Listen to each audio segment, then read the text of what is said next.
अक्कलकोट तालुक्यात परतीच्या पावसानं धुमाकूळ घातला असून एकाच रात्रीत 137 मिलीमीटर पावसाची नोंद झाली। अनेक गावांचा संपर्क तुटला आहे।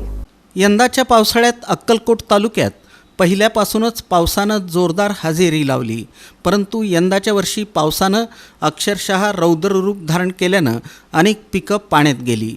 मोठ्या प्रमाणात तलाव भरून वाहत असल्यानं अनेक गावांचा संपर्क तुटलेला आहे। एकंदरीतच अक्कलकोट तालुक्यात पावसाळ्याच्या सुरुवातीपासूनच मोठ्या प्रमाणात पाऊस आल्यानं शेती पिकांचं आणि फळबागांचं मोठ्या प्रमाणात नुकसान झालं। दरम्यान बुधवारी मध्यरात्रीच्या सुमारास झालेल्या मुसळधार पावसानं ओढे नाले ओव्हरफ्लो होऊन वाहत आहेत। यामुळे अनेक गावांचा संपर्क तुटलेला आहे। वागदरी, शिरवळ, शिरसी, बोरगाव, घोळसगाव, कुरनूर, किणी या परिसरात ढगफुटी सदृश्य पावसामुळे तालुक्यातील शेतकऱ्यांचं प्रचंड नुकसान झालं। शिरवळवाडी तलावाला 3-4 ठिकाणी पाण्याचे लिकेज सुरू झाले, त्यामुळे नजीकच्या शेतकऱ्यांना प्रशासन विभागानं धोक्याचा इशारा दिला। एकंदरीतच यंदाच्या पावसाळ्यात अक्कलकोट तालुक्यात मोठ्या प्रमाणात पाऊस झाल्यानं अक्षरशः ओला दुष्काळ सदृश्य परिस्थिती निर्माण झाली आहे। प्रशासनानं तात्काळ दखल घेऊन मदत करावी अशी मागणी शेतकऱ्यांमधून जोर धरत आहे।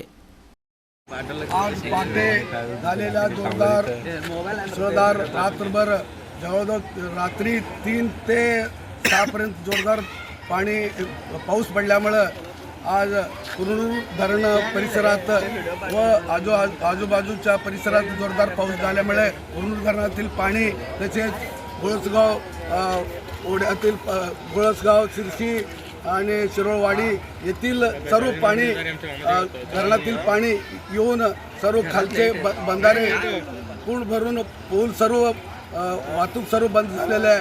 काय करावं, पावसाने सगळं वाट लावून टाकले, सोयाबीन गेलं, उडीद गेलं, सगळं वाहून गेलं, मिरची सहित वाहून गेलं। आता काय खायचं, एवढं खर्च काढलंय, 1 रुपयाचं हे झालं, सगळं नुकसान झालंय। पाणीनं सगळं फार वाढणारा गिरणारा सगळं सोडून गेलं इकडं, काहीच राहिलं नाही। कसं करायचं आम्ही? आता काय खायचं काय? आता पूर्ण सोयाबीन, उडीद, मिरच्या सगळं वाहून गेले। बघा हे ऊस कसे हे गेलंय, आता काय करायचं? काल दक्षिण सोलापूर आणि अक्कलकोट तालुक्यामध्ये अतिवृष्टीमुळं सिरसी येथील ओढ्याला प्रचंड प्रमाणात पाणी आलेलं आहे। सिरसी गावाच्या बाजूनं पूर्ण पाणी वेढा घातल्यामुळं सिरसी गावामध्ये 100 लोक सध्या अडकलेले आहेत, परंतु गावात पाणी घुसलेलं नाही, त्यामुळे ते लोक सेफ आहेत। आपल्या पाठीमागं हा जो पूल दिसतो याच्यावर पाणी सध्या आहे। पाणी कमी झाल्यानंतर त्या लोकांना आम्ही सध्या तात्पुरत्या स्वरूपात जवळच्या गावामध्ये शिफ्ट करत आहे, कारण येलो अलर्ट दिलेला आहे। त्याच्यामुळे त्यांना रात्री परत त्यांची सुरक्षितता विचारात घेता त्यांना आज दुपारनंतर आपण शेजारच्या गावामध्ये शिफ्ट करत आहे। बाकी तालुक्यातल्या इतर गावांमध्ये देखील पुराचं पाणी घरामध्ये घुसून नुकसान झालेलं आहे, शेती पिकांचं नुकसान झालेलं आहे।